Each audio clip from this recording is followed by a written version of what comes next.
nizere ko mumeze neza gatanu kuri gatanu, murabizi ko ewana ari ibintu byari bibabaje hano mu gihugu cy'u Rwanda bitewe n'iyi mpanuka ya Pastor Theogene, ariko rwose mumfashe tumuhe iruhuko ridashira. Yatangiye muri Boneza for Jesus asoreza muri Line for Jesus, ibigwi bya Pastor Theogene wishwe n'impanuka.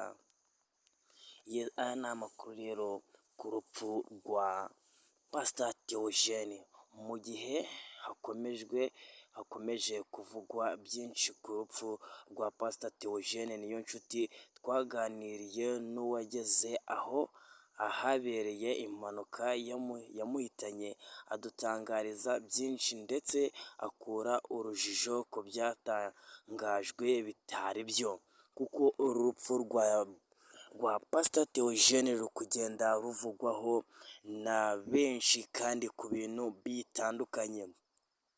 Yakiriye agakiza muri 2003 yitaba Imana 2023. Yatumye yamamara yayitanze muri Boneza for Jesus i Rutsiro.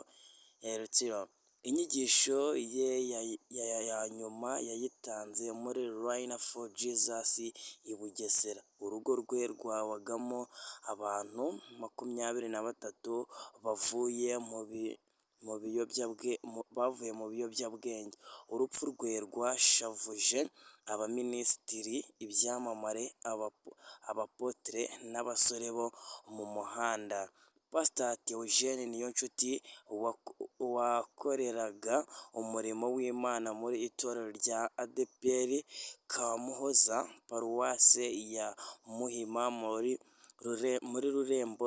rurembo rwa Kigali, wari inshuti ikomeye y'urubyiruko, yitabye Imana tariki 22 Kamena 2023 azize impanuka yabereye i Kabale mu gihugu cya Uganda.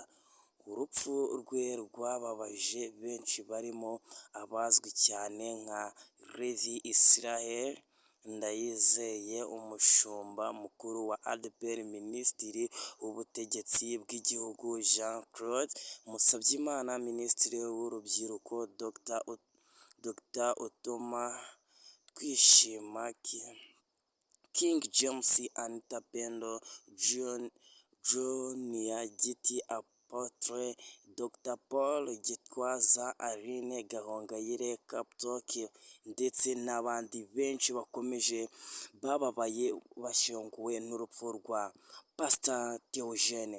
Pastor Theogene yitabye Imana ahagana saa 10 z'urukerera rwo kuri uyu wa gatanu tariki 23 Kamena 2023, aguye mu mpanuka y'imodoka yatewe na bisi yagonganye n'imodoka nto yahitanye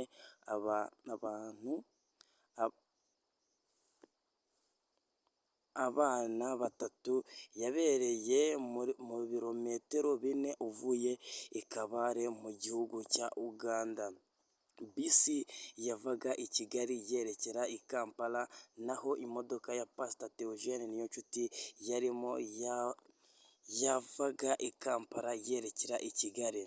New TV yo muri Uganda yatangaje ko umwe mu bari kumwe mu modoka na Pastor Theogene yarokotse iyi mpanuka ajyanwa ku bitaro bya Kabale Regional Hospital. Pastor Theogene w'imyaka 40 yasize umugore Umunyana Asia n'abana 4, abakobwa 2 n'abahungu 2. That's good. Gusa afite n'abandi bana barenga 23 yareraga yakuye ku muhanda.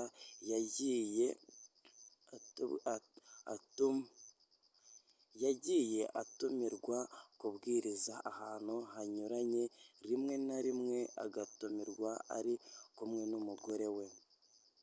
Ubuhamya bwe n'ibyigisho ze byakunzwe na benshi by'umwihariko urubyiruko kubera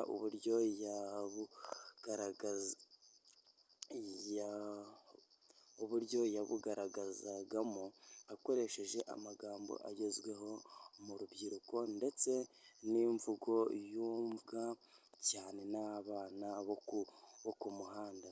Ibi akaba yarabikoraga mu kubiyegereza kugira ngo abatamike Yesu. Ku wa 22 z'Ukwakenda 2019 nibwo Inyarwanda TV yashyize hanze inyigisho ya Apostle Theogene ari nayo yatumye benshi bamumenya.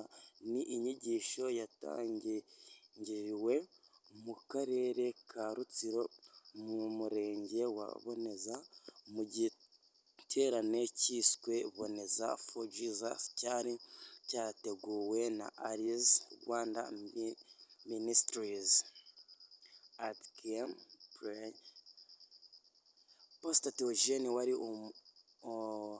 umaze imyaka 20 yarakiriye agakiza, yakoreye Imana hirya no hino mu gihugu cy'u Rwanda, akishimirwa cyane kubera ubuhamya bwe butera benshi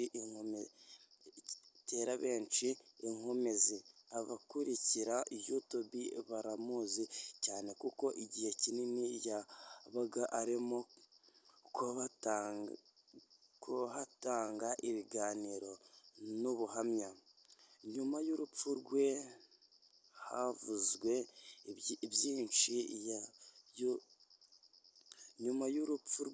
havuzwe byinshi yaba iby'ukuri n'ibitari ukuri. Ibi byatumye Inyarwanda iganira n'uwageze i Kabare ahabereye impanuka aduha iyi mvaho.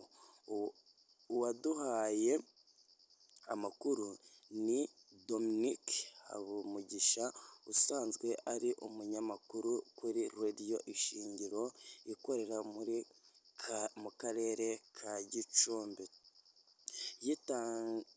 Yatangiye ati nahageze nka saa 7 z'amanywa ku isaha ya Kigali kuwa gatatu. Dukomeza n'igice cya kabiri, mwibutsa kubanza gukora subscribe ndetse tunamusengera agire iruhuko ridashira.